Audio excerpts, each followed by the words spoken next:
welcome to hello. Welcome to CIO the 27th workshop tonight. So we are very pleased to welcome you all and welcome to three speakers, guest speaker for tonight. So we have two sessions. The first session will be presented by two speakers from overseas coming here, Mr. Siva Sengupta and Mrs. Tanya Rostenberg. So both the first two speakers will share with you all about the outsourcing opportunities from US from overseas back to Vietnam.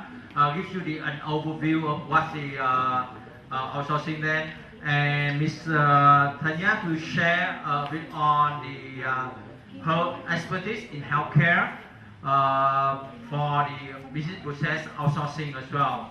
So just give you a very quick introduction of Mr. Sam Sengupta.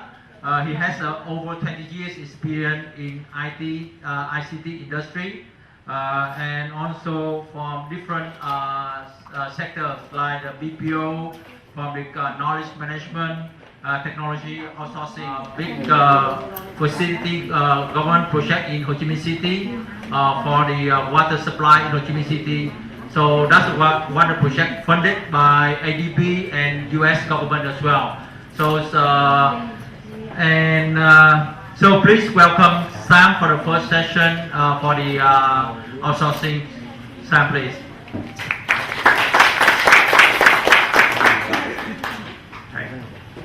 Thank you, everybody. Thanks, Mr. Fook, for having me. This is a great pleasure and honor to present in front of such an esteemed audience. Can everybody hear me at the back? Can you hear me at the back? Yes. I don't need technology for this. It is allowed. So, just to give you a little bit background of why I'm here and what it's all about. In September, I got here I live in the States, I live in New Jersey, and I got here to do this project with Sawako as part of the US government team to help them with the ICT strategy. And I very quickly realized that Vietnam is a great bunch of people, very friendly people, very well educated. Almost everybody's gone to university, but yet I see so many young people on the streets.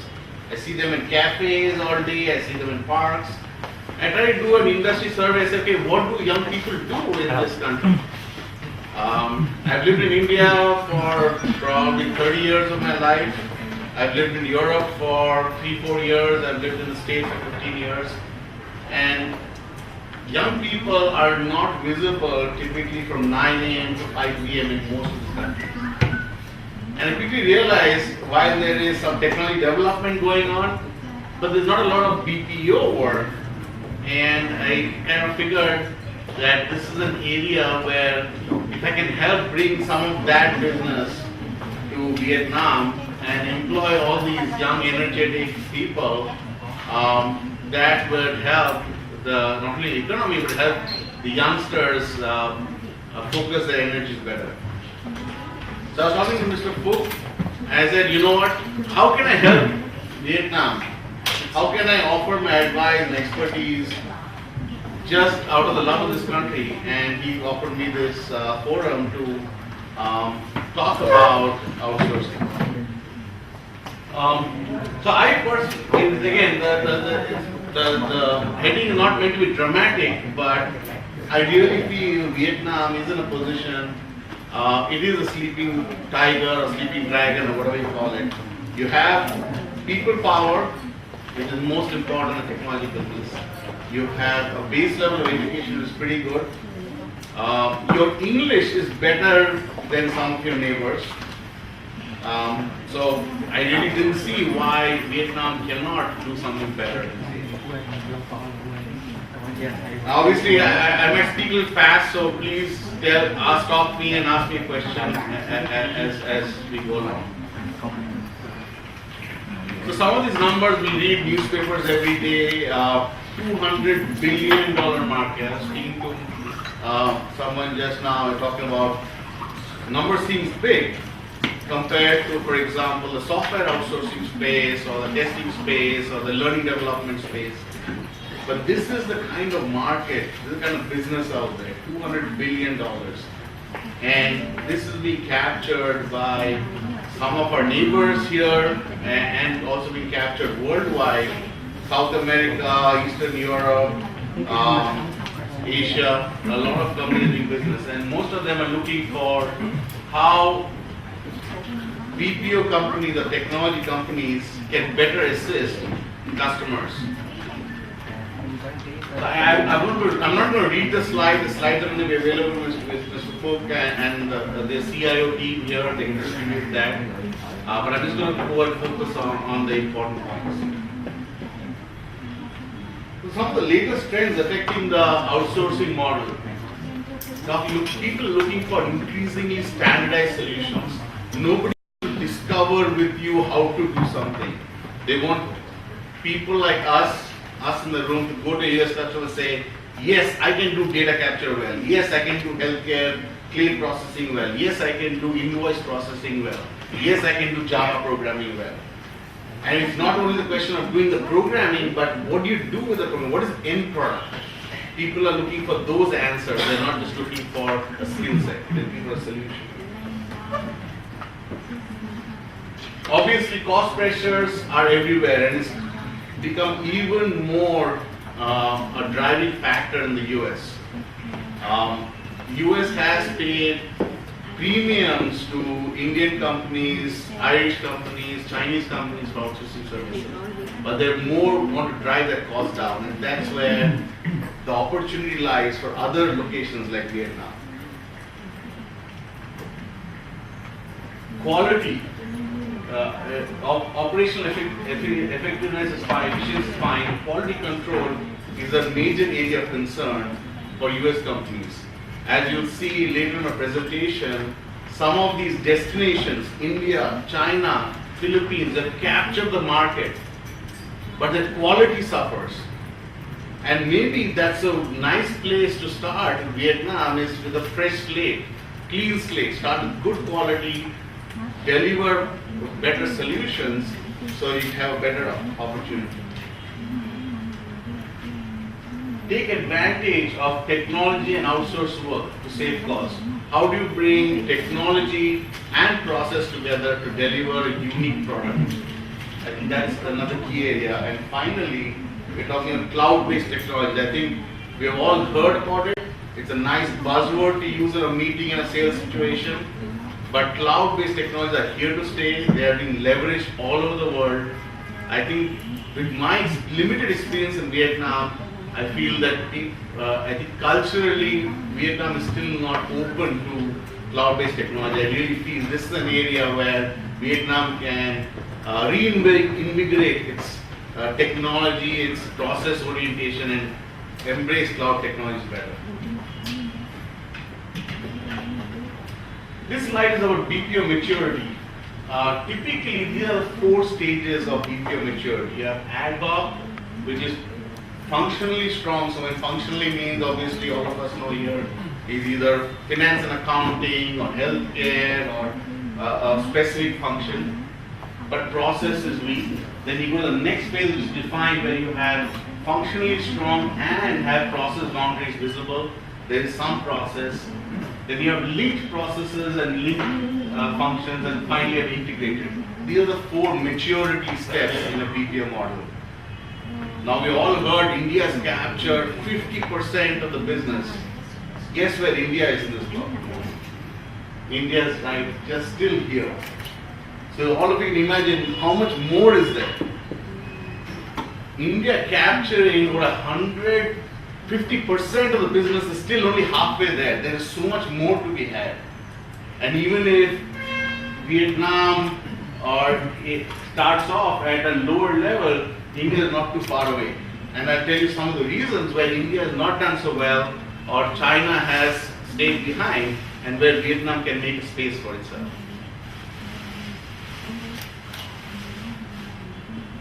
BPO, I think all of you might have read, BPO involves these kind of services. It's not programming, it's all about form processing, customer support, telemarketing, IT help desk, insurance processing, data entry. And what I've done is over the last month and a half, done a survey and tried to figure out what is the best place Vietnam can be in as far as these services are concerned. And I identified these 5 places next to the red stars where areas where Vietnam can excel in. And in fact, I managed to convince my friend Tanya here to talk about some of the insurance processing where I feel there's a huge need right now, a huge push for quality-based, low-cost work, and which is not dependent on the knowledge of English or command of English. And that's where I feel one of the areas to focus on. Excuse me, what do you mean about data conversation? What do you mean by that? This is data conversion. Typically, conversion. I'm sorry. Yeah, it's not conversion. The data well, it's actually data conversation, but it's a typo. It's data conversion primarily when you're talking about moving from paper to electronic or moving from electronic to other media. Typically, media conversion. You have very good eyesight, sir. Oh, wow. Sometimes. So just to quickly talk about some of these areas, this is a big sector. Just to go back, you have bookkeeping, accounting on the left, and just to blow up that, you have this F&A, the finance and accounting BPO. Now, as you can see, there's a huge sector just in this space. You have procure to pay, your asset accounting, your payroll, order to cash. I know these are buzzwords, might be a little heavy for this audience right now, but this is just the objective of this slide is to show you that each of these sectors have a huge opportunity. Each of these sectors are being exploited by Ireland, South America, India, China, and it's really again more about understanding the focus area and going after that. A quick slide on publishing tasks, which are, for example, most of the books in the US are managed by pre-press vendors. Among neighbors, I think Malaysia, Thailand, India are leaders in that space. And it's all about, again, how do you taking a manuscript from raw format and making it a full-fledged book with color graphics, layout, printing it, and the whole business process around that. That's another very strong area.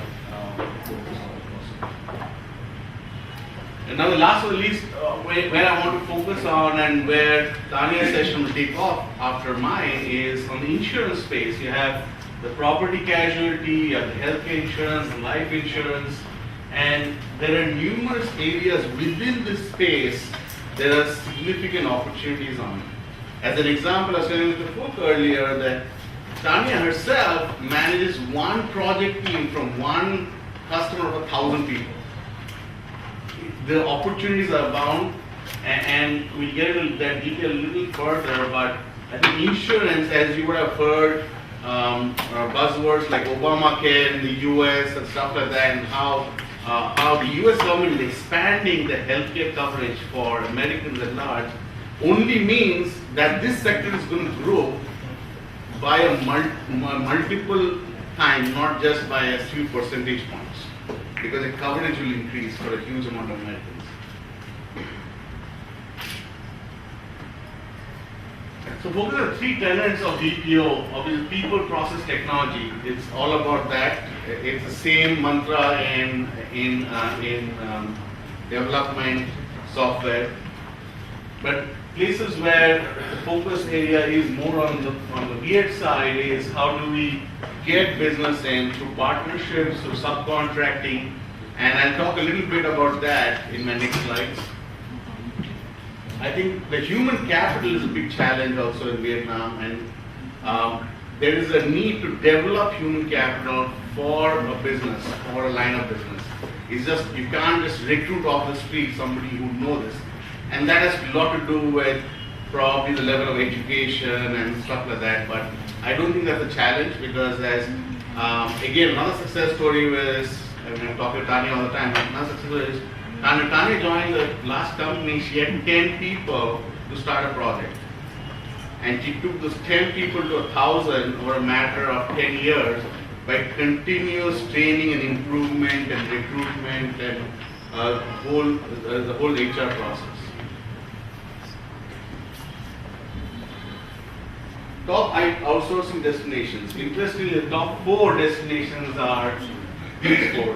China, interestingly, has a 3%. India has a whopping 51%. And this just shows you kind of how far India has got. India, and one of the things I keep telling everybody I meet in Vietnam, Vietnam is nothing but India 20 years ago. The same thing. Except Vietnam has better infrastructure than India 20 years ago. Vietnam has more educated people. Vietnam has a lot more going for it. If I just have to take the time snapshot from India 20 years ago and Vietnam today. And there's a significant opportunity. If you go to India today, you see buildings on buildings of people doing this. This is what India, the whole economic, the middle layer built on is built on the IT, on the BPO backbone. Yes, technology is the cream of the pie, but the base level is all BPO. So is this the percentage of Yes. the BPO or IT outsourcing in general? This is BPO, right?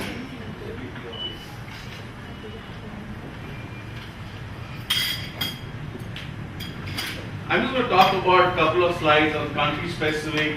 For example, advantage India. India is in a slightly different place today.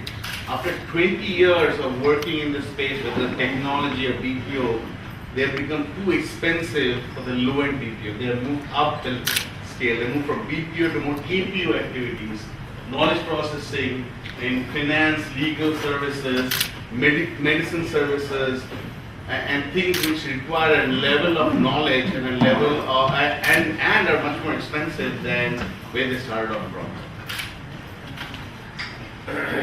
China challenges, I'm going to talk about negatives more. It was a great destination. Everybody looked at China because the scale it offered, the price point it offered, great. Go there, set up shop, but then the challenges started to come back. How to protect your IP? How do you protect your IP? How do you get? How do you process more complex work? How do you process work that is integrated with other databases? How do you open up your information systems to Chinese companies looking in? So some of those have played in the minds of US customers. So today most of the work going there is very low end data capture kind of work, which really is sent there for a reason, which is to get it extracted at very low cost. So a lot of the data conversion, data capture is happening in China. That's why we're not seeing the take off in China BPO outsourcing as much as was anticipated a few years ago. Philippines has done extremely well for itself. Obviously, language has helped them a lot. But one challenge, and their financial system has helped them a lot. That's why you see a lot of call center for the language from a language perspective, a lot of accounting F&A work, primarily because their whole financial system and the legal system is similar to the US. I think that's where they captured the market. So I think they are still on the higher end side. They're not really addressing the lower end of the market from a BPO perspective. What I try to do is capture the 4 leaders in the BPO space and kind of list the positives and negatives, just going country by country. India is addressing high-end BPO today. They have process maturity, they have technology competence, but rising costs are a big issue in India today, and quality issues have started to creep up over the last 5 years. Primarily because of high costs. So when you have higher costs, you have lower bench time. I remember 20 years ago when I used to work for IBM in India, we used to maintain 20% bench, no problem. Today you can't even maintain 3-4% bench just because the cost is too big to manage. And quality issues have stepped up across the board, whether it's technology, BPO, or any other process. China, scale, not a problem. Project funding, not a problem. Set up a 1,000-person team, put a 5-floor building in 2 months, not a problem. But then challenges like language, they can only do low-end BPO work, they can't integrate with other services or other data streams, is a big challenge for most companies. Philippines, I said earlier, high-end BPO, language is very good, process maturity is good, but they're facing a labor shortage today because they're maxed out almost. And Ireland has surprisingly done very well for themselves, but that tax benefit which was there, which drove some of their business initially, has kind of fading away. So that is not helping the situation. Also, the higher cost of doing business versus the rest of us in Asia is not helping. I kind of drew a Vietnam SWOT, and pardon me, some of these may be off in your mind, but from my viewpoint, from a strengths perspective, again, young workforce, good connectivity, decent labor costs are good strengths to have. I think language is looked at as a negative for Vietnam, but in my opinion, for BPO kind of work, it doesn't really have too much importance. I was telling somebody this afternoon, I used to manage a 2,000 team in Xi'an, 2,000 person team in Xi'an. There had only 2 people who spoke English, or a 2,000 people team, and the whole team was processing English work. They didn't know to read or write English or speak English. All they knew was character A, keyboard A. That's all they knew. But so language has no relevance in my opinion. Inflation is a challenge. I think that, and that could be positive actually. It's more positive, but in the grand scheme of things, I think 2 big negatives I see Vietnam is technology skill sets and technology infrastructure. I think there are 2 big negatives I've seen over the last few years, and this is really coming out of as someone said earlier. I'm running this $1 billion project from ADP in Savako, and I've had nothing but challenges getting technology partners to implement such a complex system. I think that process mature technology confidence is still evolving. I think accounting standards in Vietnam is a little off, so I think that the government is working on. I think that could be a challenge, but I think real estate costs, I'm surprised at the real estate costs in Ho Chi Minh. They are pretty up there, so I think that could be a challenge. But look at the opportunity. The opportunity is significant. Clients in the US are looking for an alternative. They are continuously asking people like me and Tanya, tell us of some other country, tell us another focus area we can go to. We don't want to go to India, we don't want to go to China, we can't go to Philippines. Who else? I think that is constantly being asked of us. We don't have answers. Because that's something that, these are large companies. You're talking about the United Healthcare, the Blue Cross Blue Shields of the world, very, very large insurance companies. I think subcontracting is a big opportunity for Vietnam, taking work from India, from Ireland. The companies out there, they themselves are struggling. They're getting work at $10 an hour. Their labor costs are $6, $7 an hour. They can't manage it. They'd rather outsource it to Vietnam.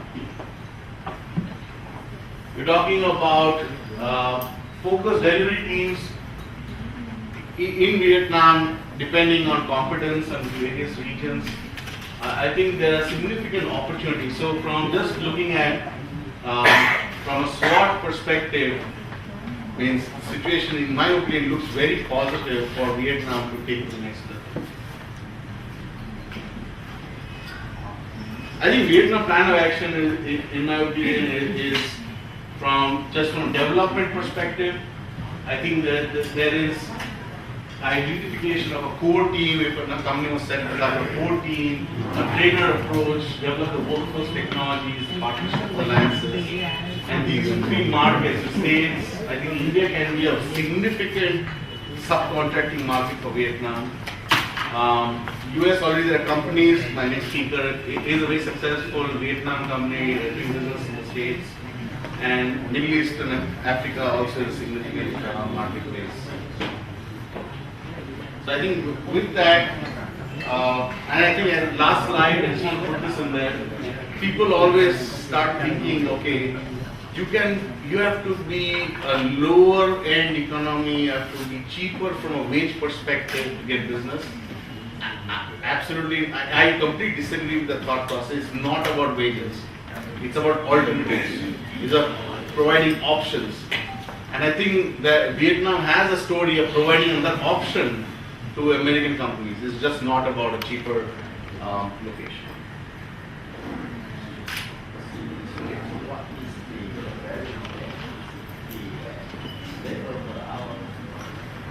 So this slide, what it tries to do is showing is that if the US labor cost for accounting is $23 an hour, they still outsource to 4 locations even though the labor costs are significantly different. For example, India's $11 an hour versus Argentina $20 an hour, but they still outsource because they want options. They don't want to put all their eggs in one basket, as they say. So that from that perspective, and as the same thought process I said earlier is, American customers are looking for options. They don't want to do business with India. They can't afford to do business with India. They don't want to do business with China. Philippines is full. Ireland is too expensive. Then what? So that's what I'm hoping for is in the next few years, Vietnam can fit in and say, okay, Vietnam is the alternative. It's in the right spot, has the young people, has great infrastructure. Take it to the next level. And that is the rate for BPO. Sorry? And that is the rate for BPO only, right? Not sub-outsourcing. Now these are all, yeah, this is BPO, this is the accounting service. And if you had one advice to give for business, then what do you think the price position that we should start in this capital space? I don't think you should start anywhere below India or China to start with. Means you are no lesser of a country. You have great infrastructure. You have great people. I've met Vietnamese people all over the states. I've traveled to 15 countries in the world. I've worked in 15 countries in the world. I don't think you should start at any lower than that. I think the first sales pitch I would use for Vietnam is I'll give you an opportunity to have another option. Another country, another option. Number one. And then you start discounting on the price. I think price is always the second or third sales tool. I never believe in price. Well, that's exactly the problem in China. Very, very cheap and no quality control. I've seen people who have done subcontracting to Microsoft, spoken to people at Microsoft, who are totally frustrated because they could not speak proper English and they just used an automatic translator. That's right. I mean, that was a total disaster, but for political reasons they do it. Well, you see, as I said earlier, one of the biggest advantage of China is they're able to fund projects. Means none of us can afford to fund projects. India can't, America can't, China can. I think that's the big thing going for them. And the big thing going for them is the key as you see, again, key as you see, A, type in A. That kind of skill set, anybody can do, and that they do really, really cheap. Means their labor cost is $1 or $2 per hour. Where can you beat that? You can't even deliver that here, right? And I think that is what has gained them. But you see, if you see over the last few years, they haven't got anywhere, have they? 3% of the global market. They are not a force. They are not even the competition. The competition is really Philippines. Competition is India. It's just that India had a 20-year head start. Fine, no problem. I think that there is still opportunity for Vietnam to get there. So what we're going to have after this is now I have another speaker, Daniel, who's going to talk specifically about healthcare. So we're going to go a little deeper in healthcare process. And the reason I wanted to have that as second part of my presentation is this is all nice and big picture and high level and all that. But then it's okay. What about, let's talk about specific projects. So I want to bring Daniel to here and then talk specifically healthcare. So, Mr. Cook, you have a question? Yes, sir. Sorry, yes. So one of the slides you're talking about the four stage of the PPO outsourcing. Yes. PPO. So the first stage is ad hoc, define, link, and integrate. So where you mentioned also India and Philippines is also at the linkage or decline. Like why and they cannot move to the next level. So just so very good question. I think let me back up and address that a slightly different way. When India started playing this game 20 years ago, they played only on one concept: I am cheaper. Not I am better, or not I am stronger. I am cheaper. That's all they said. They went to US and said, you know, America, you cost $20, I cost $5. Give me business. That's how they started. So they never thought about. They never had to think about the concept that, oh, we have to develop technology, we have to develop a lot of these skill sets of core competencies. Today they are thinking about, because that cheap concept is not there anymore, right? But one of the challenges is now, you see what happens is, it's like any situation. Let's say you have a pet in your pet dog in your house. It is always going and dirtying your front lawn, and tomorrow it says, no, tomorrow I'll plant seed and make the lawn better. You say, okay, you can't do that, forget it. It's like that, because over 20 years India and Philippines have delivered great processes, but cost efficient processes. They have now developed technology advanced processes. In the BPO business, now software is completely different. BPO and software is two different animals, right? But I think they are slowly evolving from defined to linked today.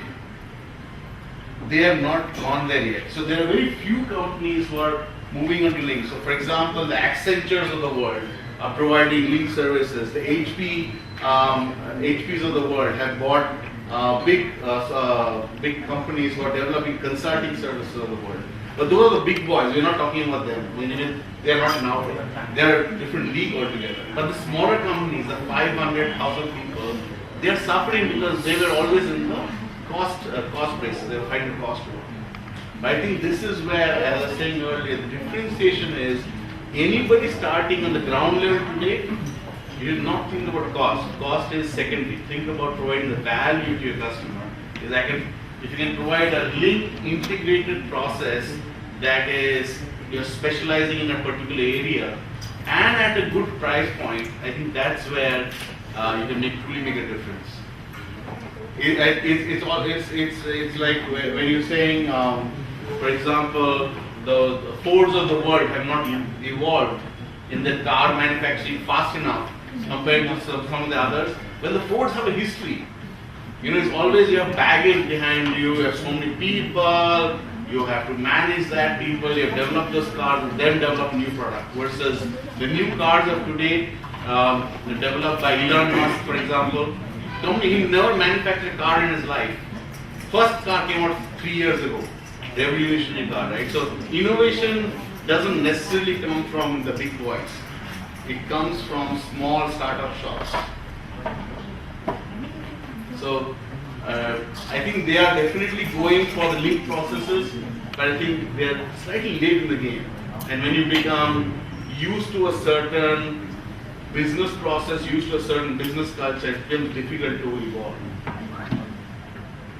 So I just give you a personal story. For example, I used to work for this company, $600 million company, 15,000 people worldwide.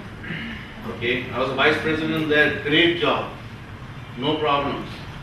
The problem is that 15,000 people are used to doing one thing to get their $600 million. Changing path is like changing moving Titanic. It's kind of slow. So that's why I moved out of there to do this, to help Vietnam or help do something different for myself. That's exactly where India is. It's such a big ship, they do one thing very good, but changing course is kind of slightly challenging. But they will get there, they have to survive. Right? So, I think I'm kind of out of time. I'll let Daniel talk about healthcare outsourcing, and then of course I'm here to network and talk. Thanks.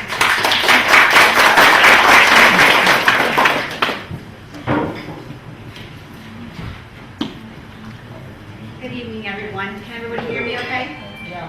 Okay, great.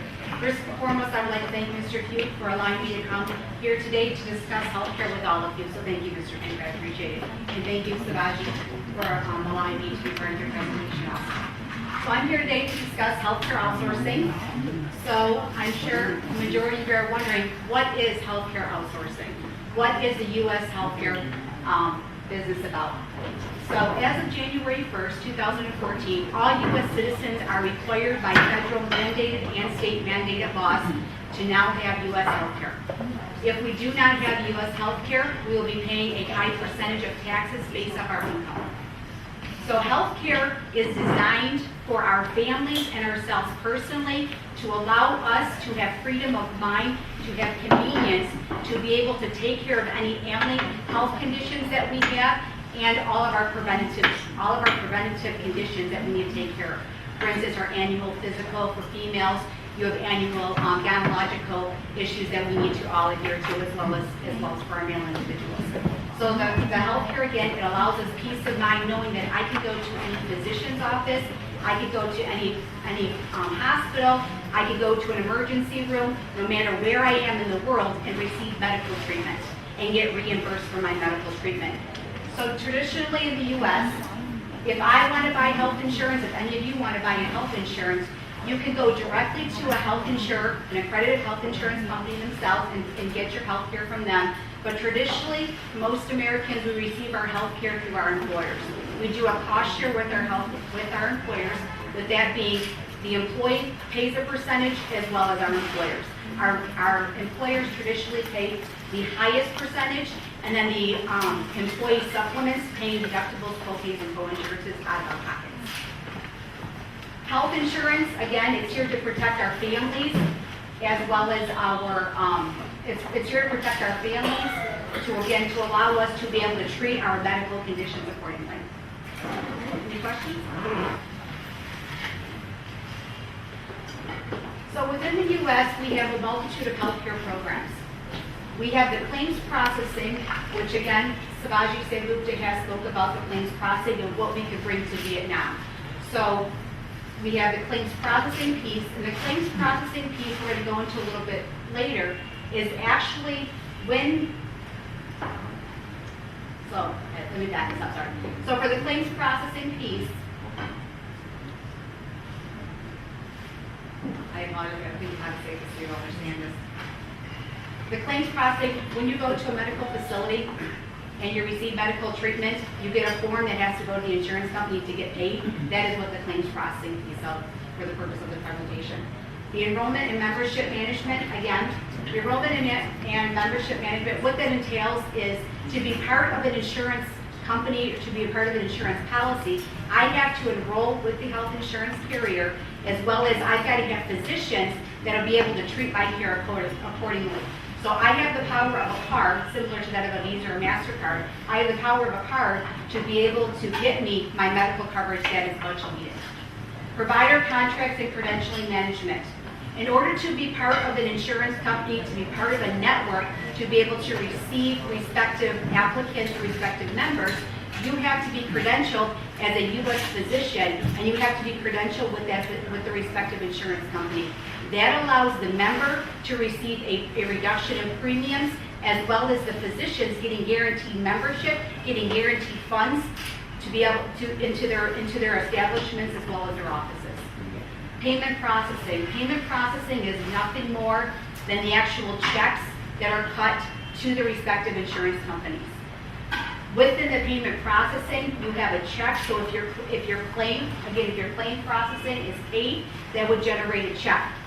If you're a member and your claim is denied, so the insurance company does not agree to pay your claim, that would generate, as you can see in the second bullet point, an EOB, which is your explanation of benefits. Your coordination of benefits. This is when two people are married and you have health insurance coverage for both the spouses. So if I was married, I would have coverage underneath myself with my employer and also with my husband's employer. Our children would have coverage with under both of their parents. That's coordination of benefits. We have fraud and abuse, hospital bill audit. Fraud and abuse, again, that is a federal mandate. We have fraud, rates, and abuse policy, Medicare Part C. Some of you may know that acronym of. And what we have to do is we have medical teams, we have fraud, rates, and abuse teams, and their responsibility is to bring down the medical insurance costs. In order to do that, we've got to be able to cite physicians, we've got to be able to cite hospitals in their fraud policies. Pre-authorizations and referrals, those are nothing more than the approval to be in a hospital. The approval to go to a physician, maybe a specialist, to have your very specific medical condition treated. So for instance, somebody may have diabetes, sugar, somebody may have a heart condition. Your pre-authorization allows you to go to a very specific physician, maybe Dr. Fuke, because he's a cardiologist. So I'm getting approval from my insurance company. Dr. Fuke thus knows that he is going to be able to receive care accordingly in the payment for my care. And the return mail. What this is, excuse me, we have claims from the claims processing that people submit in their medical insurance forms. Those medical insurance forms are thus denied and thus returned to the respective insurance companies. The insurance companies are thus responsible to get the money either to the member, or they're responsible to get the EOB to the member, so that's the return mail. EOB is an explanation of benefits. So for instance, when my claim is processed, my claim is either paid, so money is paid out, or my claim is denied. My insurance company is refusing to pay my claim. So the explanation of benefits is a piece of paper explaining to myself as a member why my claim was not paid. So for instance, I break my arm. And it was due to an auto accident. It was an auto accident, I break my arm. Healthcare coverage is for myself personally. If I break my arm in an automobile accident, my auto insurance would have to cover my claim, not my medical insurance company. So if I submitted the claim for my broken arm to my medical company, they would refuse to pay it. They would tell me to submit it over to my auto carrier. So that would be my explanation of benefit. That's the reason why my claim will not be paid. Okay? So we're talking about the claims processing. To the right, we have what is known in America as the CMS 1500 form, or a HCFA, acronym HCFA, Healthcare Insurance Claim Form. That particular form over there on the right is actually what would be outsourced to Vietnam. So the respective information on the field is, if you look at the very top, this information right across here, this information is specific to me as the member. I'm the one who has the insurance policy. This information is specific to myself. It's going to give my name. It's going to give my location of where I'm located in the United States. It's going to give any information regarding my spouse. So again, Mr. Fuke, if I may use you, if I was married to Mr. Fuke, his information would be here so that we would be able to coordinate the benefits accordingly. The middle information is the reason why I went to the doctor. So for instance, I went to the doctor for a cough. So the information here is specific to the type of treatment that it's specific to the reason why I'm going to the physician's office. Maybe I'm at a cardiologist, I've got a heart condition, I've got diabetes, I've got a cough. This information is very specific to the reason why I went to the physician's office. This information here, this information is specific to my treatment course. So I went to the physician for a cough, they gave me some pills. The pills that I'm taking would be indicated in this information. This is going to be my date of service, this would be the actual course of treatment, and then this would be the dollar value that's associated with the course of treatment. So what happens in the American insurance world is the physician assumes that their course of treatment is, let's say, $100 US. The insurance company and the physicians, in order to reduce my costs, the insurance company and the physicians have an agreed upon contract of what will be reimbursed. So Dr. Fuke, he can say that his services are worth $100 US, but the insurance company and Dr. Fuke have an agreement, they have a handshake, that I will only reimburse them $50 US for their service. Okay? This information is thus specific to a U.S. physician. So this would be their federal, license, their practicing license as a physician, and then this would be their respective information. So this would be the provider, the physician who provided services, Dr. Fuke.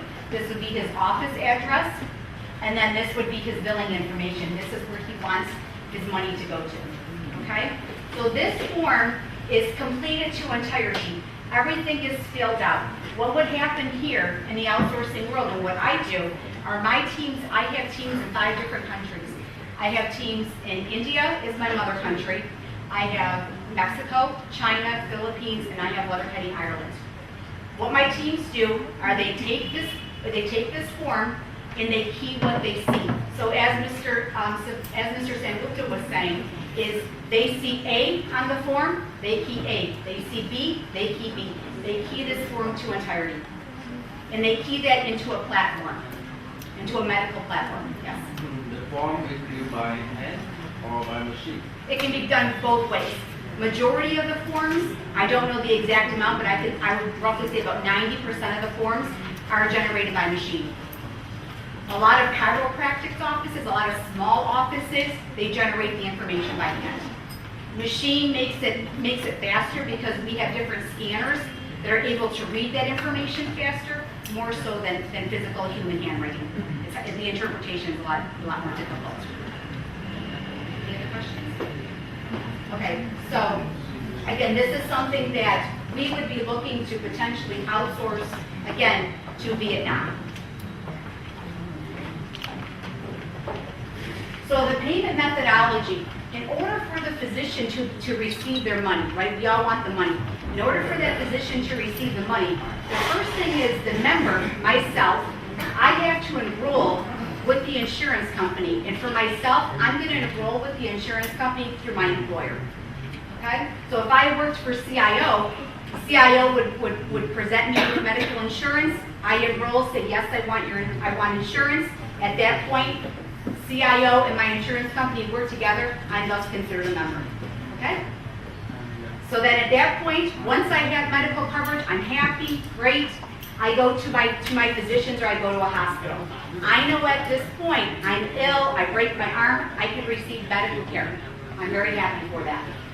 Then my physician provides me the services. Again, we're talking at this point when my physician provides me the services, my physician is diagnosing me and they're also determining my course of treatment. Okay? After I leave the physician's office, the office submits this form over to my insurance company.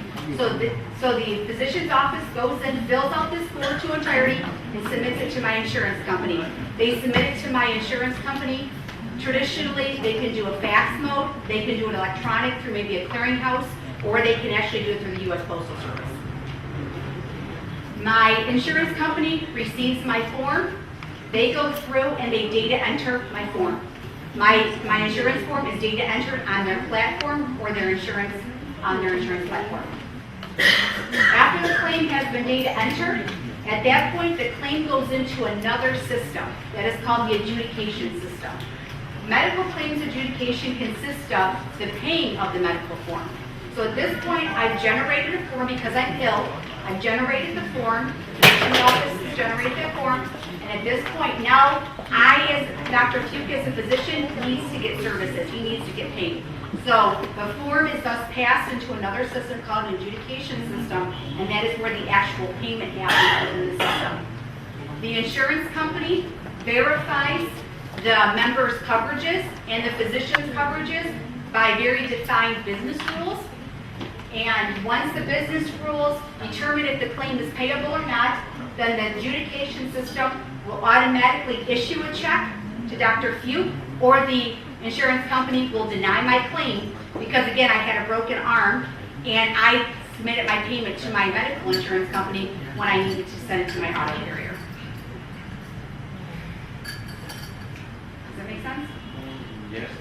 Normally the doctor acts like the consultant, but how many we should pay and how many we should pay, and they should know and advise the patient.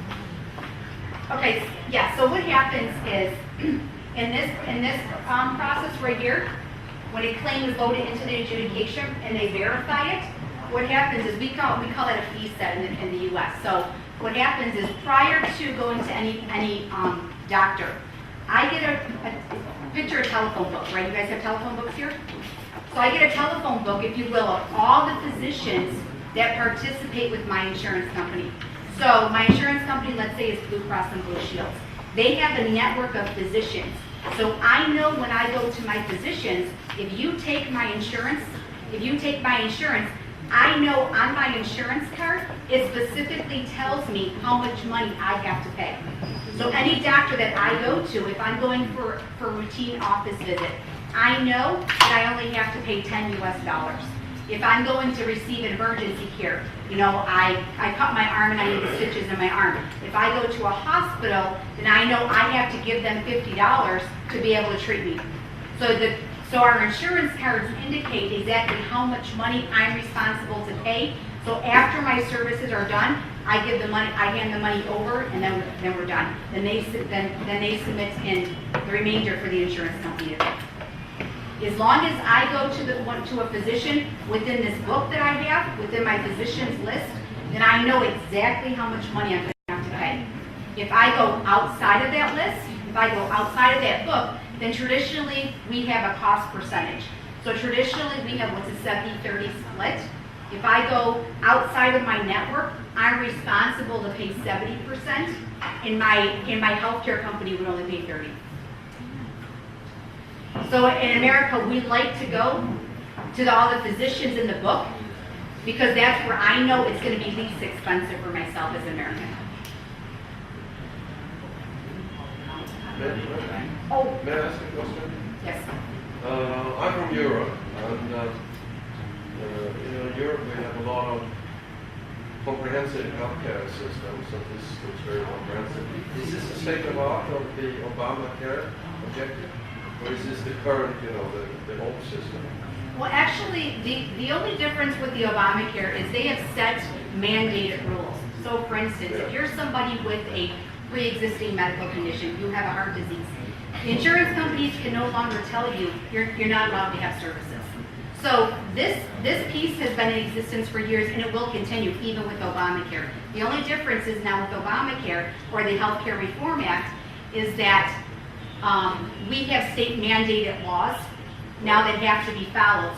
So the private insurance companies have to mandate themselves as a federal or a commercial, as a federal mandated or state mandated insurance company. It's done on a state level, not on a national. It's actually done at state and federal level. Oh, I see. So if you're a disabled individual, if you're over the age of 62, or if you are, or if you're lower income, those are all at federal levels. Well, this is a very complex process. There must be many broken hearts and must be many issues in this. Oh, there is. But I think the biggest thing with Obamacare is earlier, if you had a major medical condition and you wanted medical insurance, then insurance company had right to refuse to enroll you. Yeah, but that's America. But now they can't. Now they can't. Now they can't. They have to take you as a. That's actually what has helped America in the privatization of healthcare, is that any U.S. citizen has the right to healthcare now. Where before, if you were a sick individual, maybe you had cancer, heaven forbid you had cancer, they had the right to refuse you.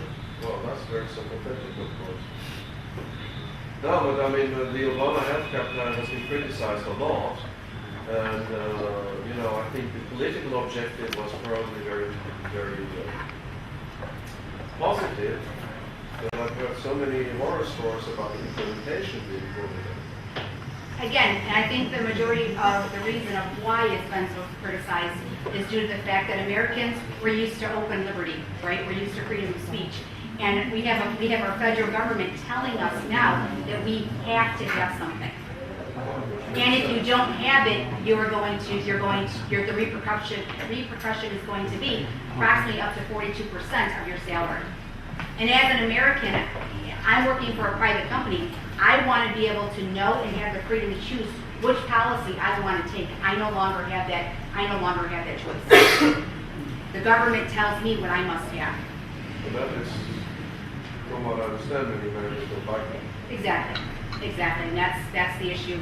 For those people, again, it's great for somebody who does not have health care, but for those of us who can afford our health care and we're offered health care, I do not appreciate personally my government telling me, Tanya, you must have the X health care.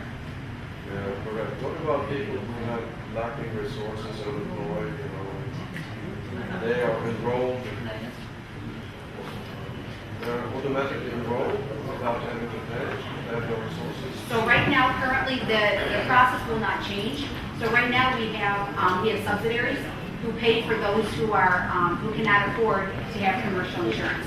So they have a policy which is called a Medicaid policy, and that's across all 50 states. And the Medicaid policy is not changing. The premiums are changing.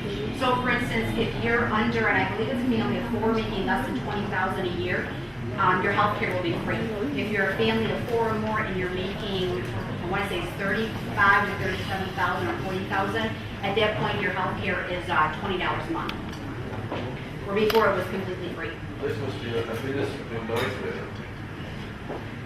We have, within the healthcare sector, you have a multitude of different sectors. So you have the government sector, you have your state sector, you have your commercial sector, you have a private sector, and then you actually have another one which is for retirees. Well, very interesting because I've had experience with the US healthcare system.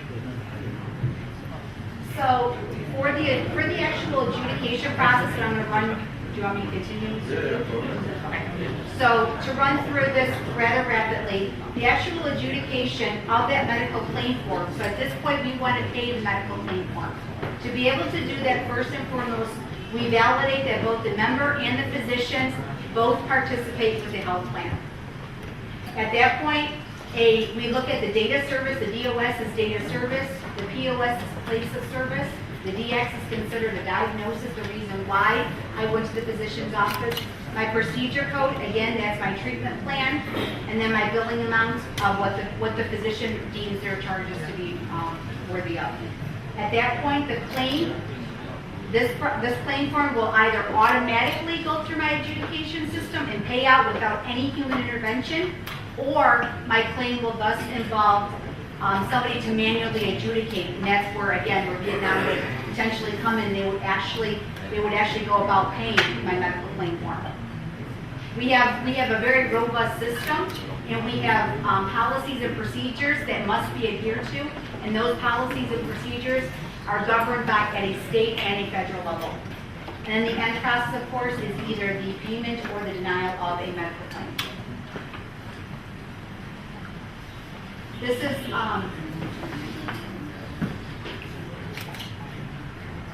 so the typical solution that we would offer somebody is, first and foremost, we need a client.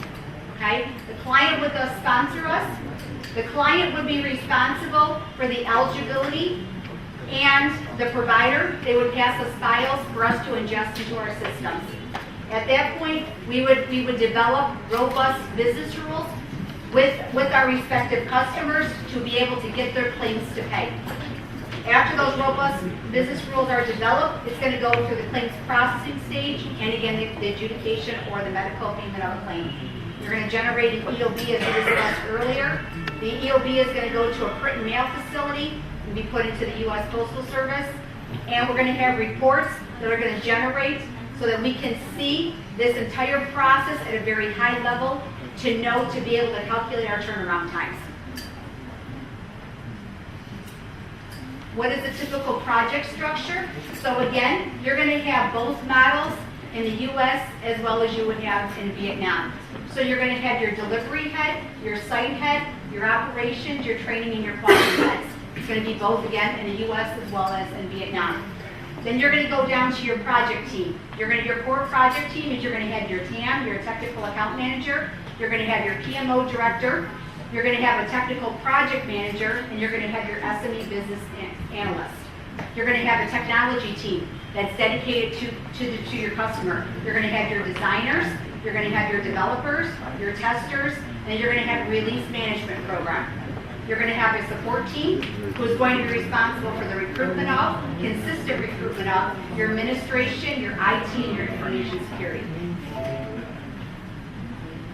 And last, you're going to have your typical team approach. So again, we always start with the vendor building relationship. I got to know my customer like my right hand. From there, we're going to go into the project planning stage to be able to develop the project. We're going to go into project initiation. From there, so at this point, we've got our solution. Now we've got to be able to implement that solution. In order to do that, We're going to develop our BRD, our business required documentation. We're going to detail out our design. We're going to take that, we're going to deploy that design or that solution. We're going to do system testing. Stress testing is nothing but UAT or unit assembly testing, typically 3 phases. We're going to go into detailed documentation for our policies and our procedures, and then the end result is the actual platform, and it's user-friendly for us to start adjudicating medical claims.